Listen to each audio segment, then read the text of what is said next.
আপনি চেনেন। One fine morning আরো দুটো ছেলে এসে অলঙ্কার দরজায় উপস্থিত। তারা খালি হাতে আসেনি, তারা রীতিমতো ডকুমেন্টারি এভিডেন্স নিয়ে এসছে, মানে কাগজপত্রের প্রমাণ নিয়ে এসছে। একটা নয়, একাধিক প্রমাণ নিয়ে এসছে যে কৌশিক তাদের বাপ। এবার অলঙ্কার কি করবে?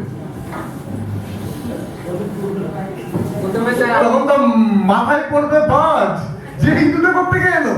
আমি প্রথমে দেখবো আমরা যে ম্যারেজ বিয়ে করে ম্যারেজ সার্টিফিকেট, ঠিক আছে? আরে ছেলে দুটো এসছে, ওই তো মাকে দেখবো আপনার মা কোথায়, ওর বউ কোথায়, ঠিক আছে?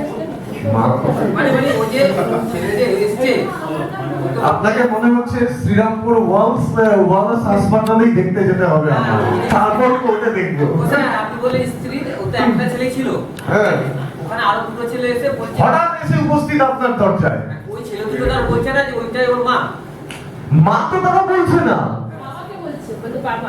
তারা তো মায়ের গল্প বলছে না, তারা তো কৌশিককে বাপ ক্লেম করে চলে এসছে।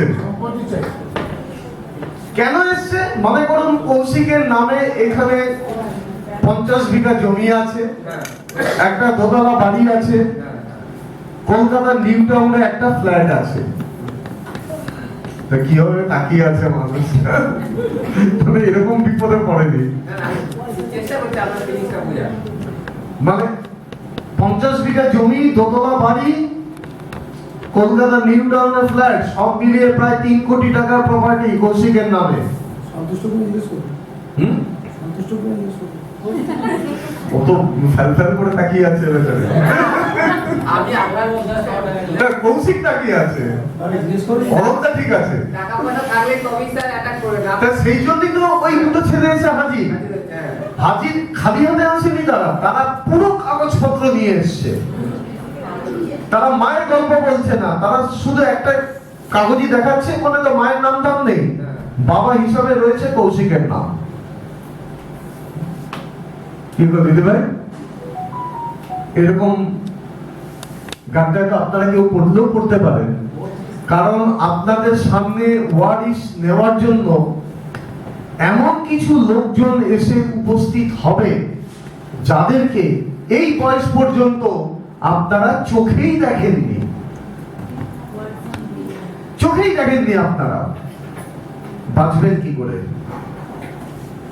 কারণ অলঙ্কা আপনাকে ওয়ারিশ তো দিতে হবে, না দিলে ধোলাই, আবার দিলেও বিপদ, জেলের ভাত।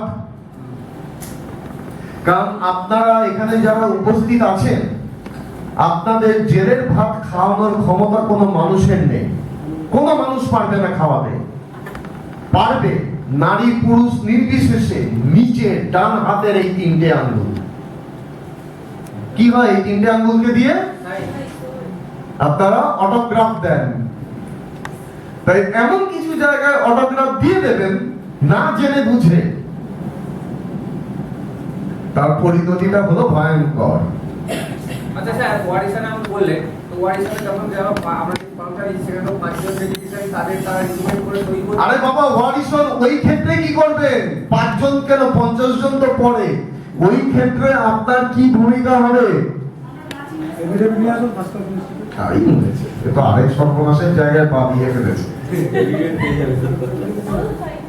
প্রথমে তো ওনার মাকে জিজ্ঞাসা করো, মাকে বলে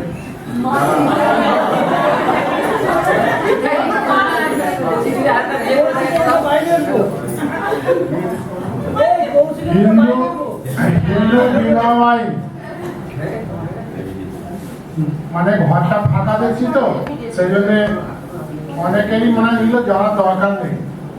হিন্দু ওয়ারিশন তো দিতে হয়, ওয়ারিশন না দিয়ে কেউ থাকতে পারবেন না।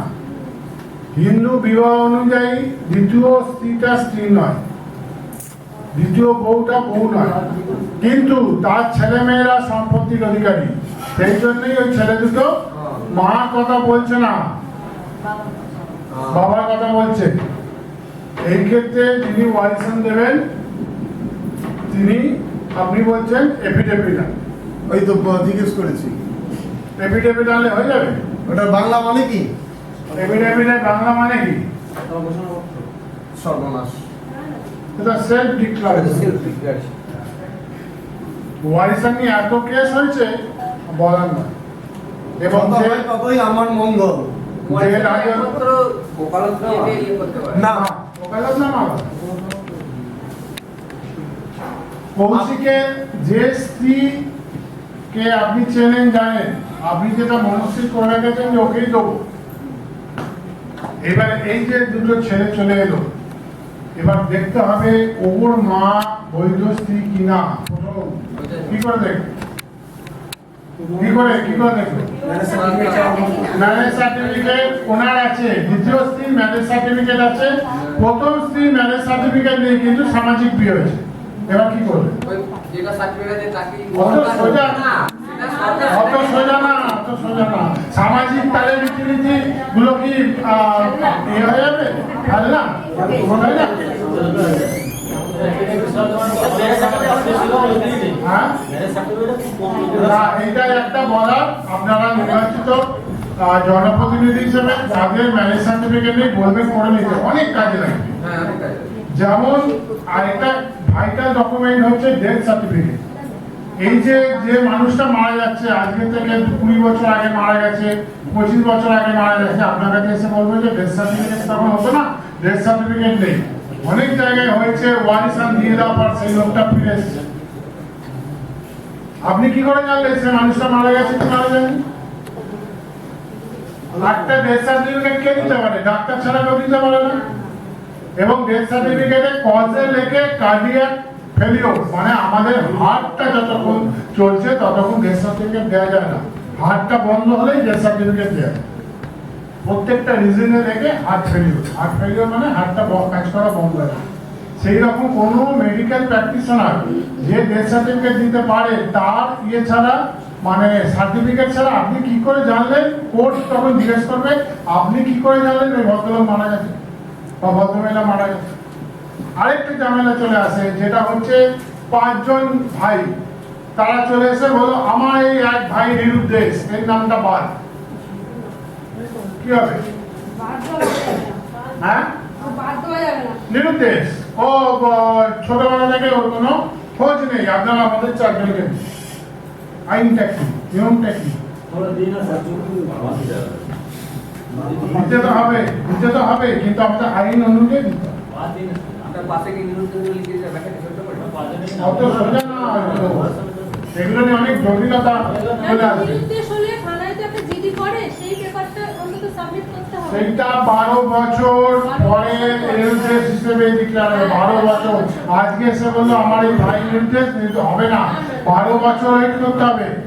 একটা মানুষ 12 বছর যদি নিরুদ্দেশ থাকে তখন তাকে মৃত বলে ঘোষণা করা হয়। ডেথ সার্টিফিকেট দরকার নেই তো, মিসিং ডায়েরি, থানার ডায়েরিটা 12 বছর আগে হয়েছে কিনা, আর যদি বলে করিনি তাহলে আজকে করুন, 12 বছর হয়েছে। হ্যাঁ, আচ্ছা, উনি যেটা এটা বলছে হলফ না, ওরা শ্রাদ্ধ করেছে, ডেথ সার্টিফিকেট দিয়েছে, তাও উনি সাহেব ফোন করতে এসেছে। আচ্ছা, এফিডেভিটে কে সই করে? জুডিশিয়াল নন জুডিশিয়াল। এফিডেভিটে